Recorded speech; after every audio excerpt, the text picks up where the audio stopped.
Hello everyone, आप लोग का बहुत बहुत स्वागत है जीके ओशियन यूट्यूब चैनल पर। I welcome you all to GK ocean YouTube channel. और आज के इस पर्टिकुलर वीडियो सेशन में हम लोग जीके के कुछ बहुत ही इंपॉर्टेंट 20 क्वेश्चन को डिस्कस करने वाले हैं, जो कि आपके आने वाले एग्जाम के लिए इंपॉर्टेंट है। इससे पहले चैनल पर और भी वीडियो ऑलरेडी अपलोडेड हैं, जिनकी प्लेलिस्ट बनी हुई है, तो आप चाहें उन वीडियोज़ को भी देख सकते हैं। डिस्कशन को स्टार्ट करने से पहले अगर अभी तक आपने जीके ओशियन यूट्यूब चैनल को सब्सक्राइब नहीं किया तो सब्सक्राइब ज़रूर करिएगा एंड वीडियो को लाइक एंड शेयर भी ज़रूर करें। क्वेश्चन आपके साथ साथ मैं कुछ इंपॉर्टेंट फैक्ट आपको बताती चलूँगी, तो आपको उनको अच्छे से याद कर लेना है। पहला क्वेश्चन है, भारत में पशुपालन एवं कृषि के प्राचीनतम साक्ष्य कहाँ से प्राप्त हुए हैं? तो इस क्वेश्चन का करेक्ट आंसर होगा मेहरगढ़ से। ठीक है, मेहरगढ़ कहाँ पर है? ये है, देखिए आदमगढ़। पहली बात तो आप लोग याद कर लीजिए, देखिए आदमगढ़ जो कि मध्य प्रदेश में है, बागोर जो कि राजस्थान में है। भारत में स्थित इन दो मध्य पाषाण युगीन स्थलों में पशुपालन के प्राचीनतम साक्ष्य प्राप्त हुए हैं। और यहाँ से कृषि का साक्ष्य नहीं मिला है, जबकि जब हम लोग नवपाषाण युग में आते हैं तो बस्तियों में मेहरगढ़, जो कि अभी कहाँ पर है, पाकिस्तान में है, सबसे प्राचीन है, जहाँ खुदाई में अलग अलग स्थानों से गेहूँ, जौ, भेड़, बकरी और कृषि पशुपालन दोनों के साक्ष्य प्राप्त हुए हैं। ठीक है, तो आपको याद कर लेना, ऑप्शन नंबर डी हो जाएगा हमारा सही आंसर। अगला क्वेश्चन है, भगवान बुद्ध के महापरिनिर्वाण के बाद पहली बौद्ध संगीति कहाँ पर हुई थी? तो यहाँ पे चार ऑप्शन आपके सामने दे रखा है, तो यहाँ पे हमारा सही आंसर हो जाएगा राजगृह।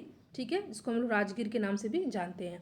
देखिए, भगवान बुद्ध के महापरिनिर्वाण के बाद 483 ईसा पूर्व में प्रथम बौद्ध संगीति का आयोजन राजगीर में हुआ था और इसकी अध्यक्षता महाकश्यप ने की थी।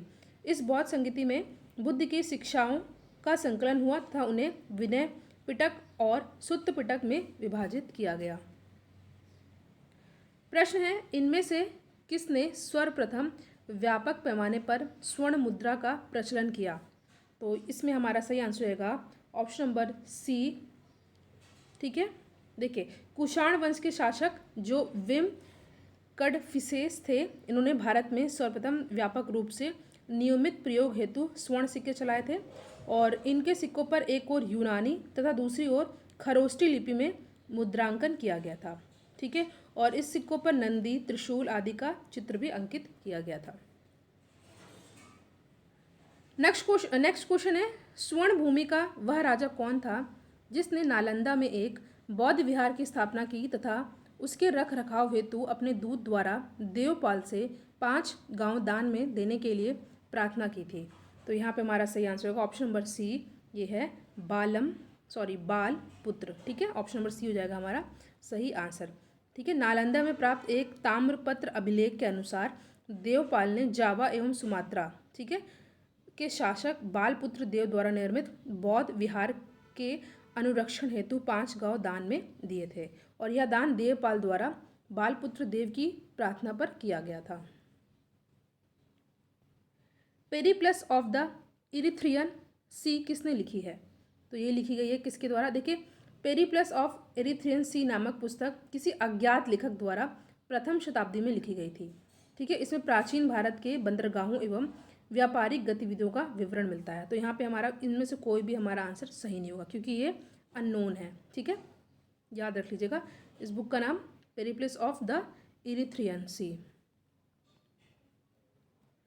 शेख बहाउद्दीन जकारिया किस संप्रदाय के थे? इंपॉर्टेंट क्वेश्चन है, आपके सामने चार ऑप्शन दे रखा है और यहाँ पे हमारा सही आंसर होगा ऑप्शन नंबर ए, सुहरावर्दी संप्रदाय के। ठीक है, शेख बहाउद्दीन जकारिया सुहरावर्दी संप्रदाय से संबंधित थे। इन्होंने भारत में सुहरावर्दी संप्रदाय की स्थापना की थी। अदाब उल मुरीदीन तथा अवारिक उल मारिफ इनकी प्रमुख पुस्तकें हैं।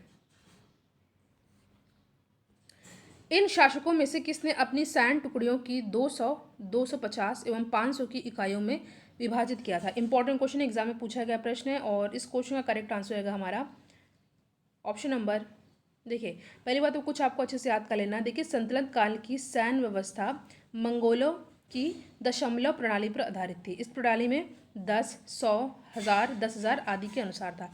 तो फिलहाल यहाँ पे हमारा इसमें सही आंसर नहीं होगा। फैक्ट जो मैंने आपको बताया उसको अच्छे से याद कर लीजिएगा। कश्मीर का अकबर नाम से प्रसिद्ध सुल्तान कौन थे?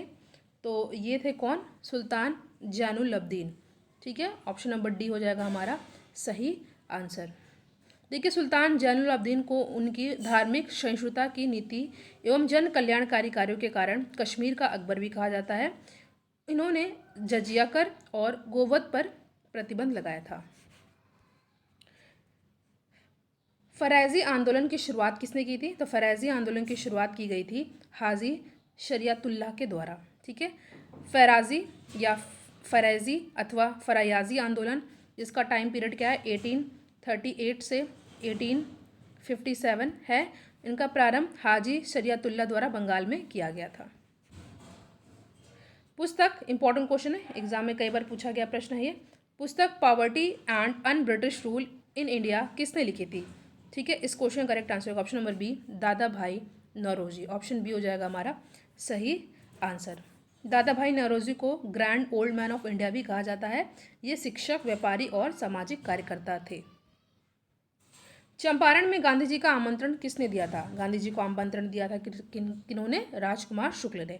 देखिए, कांग्रेस के लखनऊ अधिवेशन 1916 के दौरान राजकुमार शुक्ल ने महात्मा गांधी को चंपारण के नील उत्पादक किसानों की समस्याओं के समाधान हेतु चंपारण आने के लिए आमंत्रण दिया था।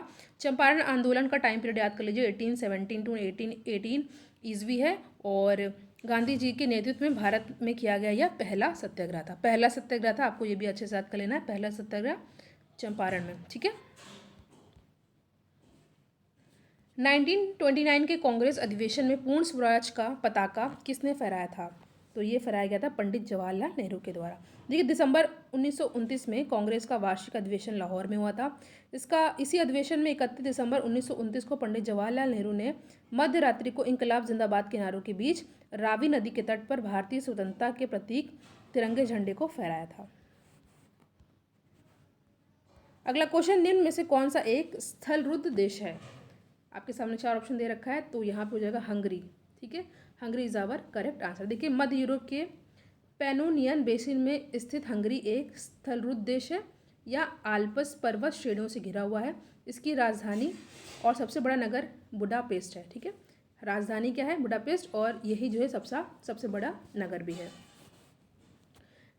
निम्न में से कौन सा द्वीप क्षेत्रफल में सबसे बड़ा है? ठीक है, और इस क्वेश्चन का करेक्ट आंसर होगा option number A, Borneo island. ठीक है, ऑप्शन नंबर ए हो जाएगा हमारा सही आंसर।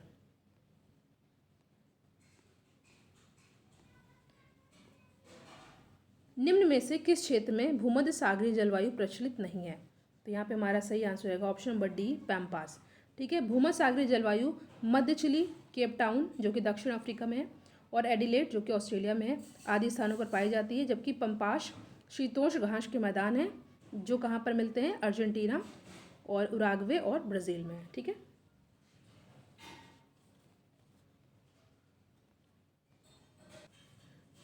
अगला क्वेश्चन है आपके सामने, वह देश जो विश्व में रेशम का सबसे बड़ा उत्पादक है।